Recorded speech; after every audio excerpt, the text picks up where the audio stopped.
Hello 11th class. Today we are starting to read our second poem in English. The name of the poem is Laburnum Top and the name of the poet is Ted Hughes. Firstly we read the summary. Please listen it carefully. The poet sees a laburnum tree.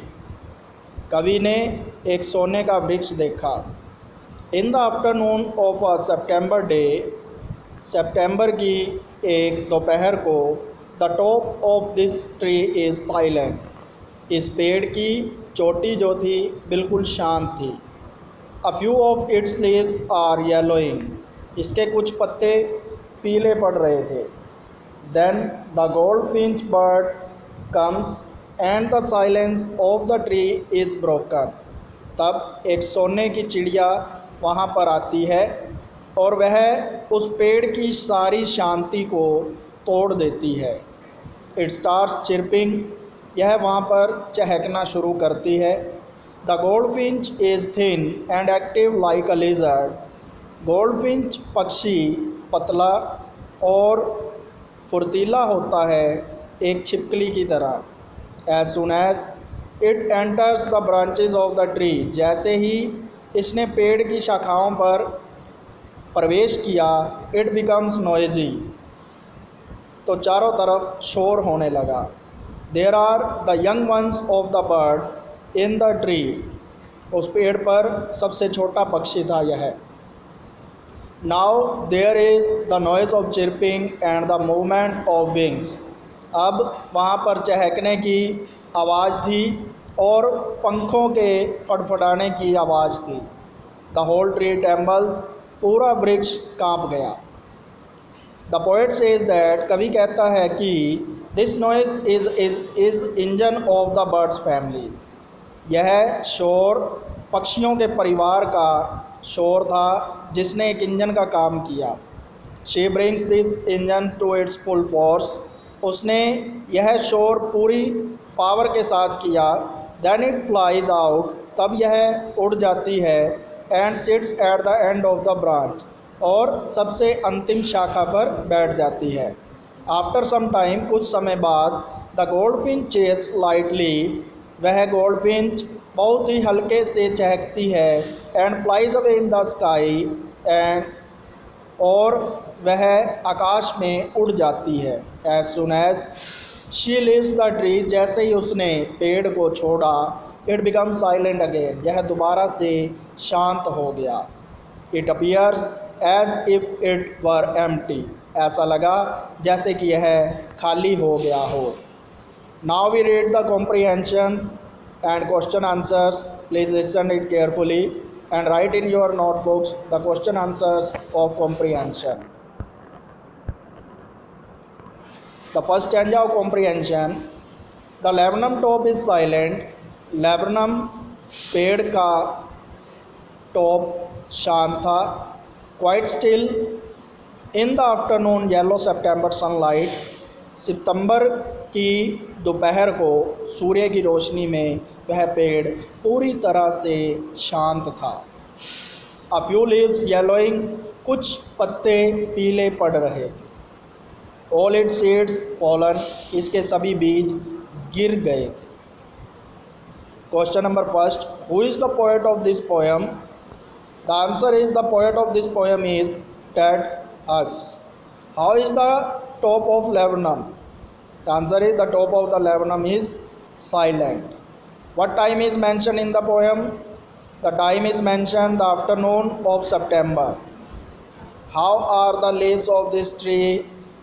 इसके पत्ते कैसे थे? The leaves are yellowing, इसके पत्ते पीले पड़ रहे थे. Which word in the stanza the antonymy of the noisy? इस पैराग्राफ में या स्टैंजा में नॉइजी शब्द का हमने एंटोनिमस जो है वो देखना है. तो क्वाइटी या silent. Stanza 2, till the goldfinch come, जैसे ही गोल्डफिंच आया. विद अ ट्विंचिंग चिर, उसकी चहकने से. A suddenness, a startlement, at a branch end, एक पेड़ की शाखा पर शांति भंग हो गई। Then sleek as a lizard, किसी छिपकली की तरह। एंड अलर्ट एंड अब्रप्ट, यह बहुत ही फुर्तीली थी। शी एंटर्स द थिकनेस, इसने पेड़ की घनी हरियाली में प्रवेश किया। And a machine starts up of chittering, और उसके परिवार के दूसरे पक्षी चहकना शुरू हो गए। And a tremor of wings, पंखों के फड़फड़ाने की आवाज़ आई। And the trillings, a whole tree trembles and thrills, पूरा पेड़ कांपने लगा। It is the engine of our family, यह उसके परिवार की आवाज़ थी, परिवार का इंजन था। The first question is where does the goldfinch sit and it comes, goldfinch कहाँ बैठी और कहाँ से आती है। She sits at the branch end, वह एक पेड़ की शाखा पर अंत में बैठती है। How does the poet compare it to a lizard, poet ने इसकी तुलना एक छिपकली से कैसे की है। She sleek and alert like a lizard, वह किसी छिपकली की तरह पतली और फुर्तीली है।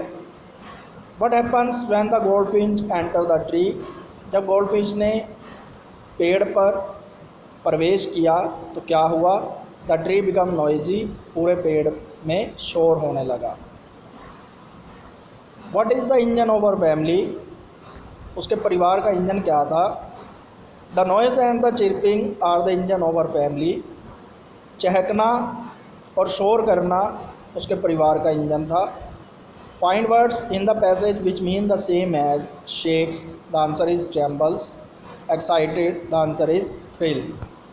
Stanza number 3, she stokes it full, उसने अपने इंजन को पूरा भर दिया, यानी कि अपने बच्चों को भोजन दे दिया। Then floods out to a branch end, फिर वह एक पेड़ की शाखा पर बैठ गई। Showing her bad face identity mask, उसने अपने चेहरे को एक मास्क से ढक रखा था, यानी कि उसके चेहरे पर घास फूस लगी हुई थी। Then with airy delicate whistle chirp whispering, तब वह चहकती हुई आकाश की ओर उड़ गई। She launches away towards the infinite and the laburnum subsides to empty, और वह लेबनम ट्री पर शोर कम हो गया और वह दोबारा से शांत हो गया। The first question is what does the goldfinch talk, goldfinch ने क्या भरा। The goldfinch talk to our family food. What does the bird show, यहाँ पर पक्षी क्या दर्शाता है। The bird show the love for his family, वह अपने परिवार के प्रति प्यार दर्शाता है। और the option is it shows its bad face. What does the goldfinch do in the end, अंत में गोल्डफिंच ने क्या किया। In the end she flies away, वह उड़ गई। What happens to the tree when she flies away, क्या हुआ जब वह उड़ गई। द ट्री बिकम काम, पेड़ दोबारा से शांत हो गया। Find the words in the passage which mean the same as become quieter, subsides, fragile, delicate. So all the students, please listen and write it the question answer in your notebook. Stay home, stay safe. Thank you.